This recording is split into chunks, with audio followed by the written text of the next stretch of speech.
make sure you get the right one. We've done that before as well. Check for ideal fabrics. Make sure you're not getting a pattern that's intended for stretch fabric that you're wanting to use with a woven fabric or vice versa. The reason for that is the stretch fabric will stretch as you use it. So if the fabric does not take, or the pattern does not take that into account, the finished item will not fit at all because it will either not stretch when it should or stretch when it shouldn't. You will need more fabric that it suggests to match any sort of plaids, like if you're making a school uniform plaid shirt, you're going to need more fabric than what they tell you will because you have to line up the lines. So here's a lovely pattern here and what's in it. You can see typically on the left you have front photos, and on the back it's going to actually have that chart there which has your measurements and then what size pattern you need to match that measurement. I will warn you that you're probably not going to match exactly because these are made for their ideal person that they have in mind when they make all this, which is probably not 95% of the population.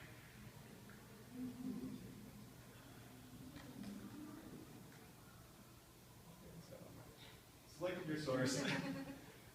Simplicity, buttering, McCall's, Quick Sew, those are good. They tend to aim those more towards beginners. Bird is not bad. It's a German company. They do have a lot more men's clothing patterns, historically at least, than a lot of the US companies. They're better for slightly experienced. Their instructions can get a bit odd. Vogue, no. Just don't start there. They are very difficult, in my mind, to work with. Their instructions are not great. They tend to take 5 pieces to do what 1 piece will do.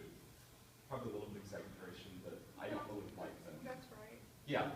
They'll have, oh, we have this 1 piece here. Well, we need to put all 5 of these together, and that will get you... Like the perfect fit. Yeah. Perfect fit. Which they were going to change anyway because we don't want the perfect fit. We want a costume piece that does something weird.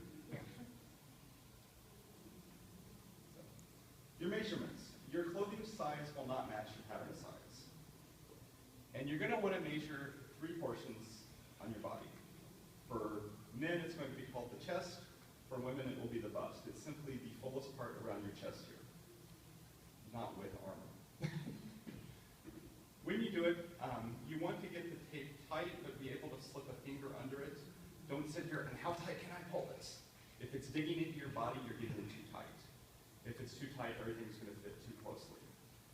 When taking your measurements, wear something close-fitting. Don't take your measurements over anything baggy.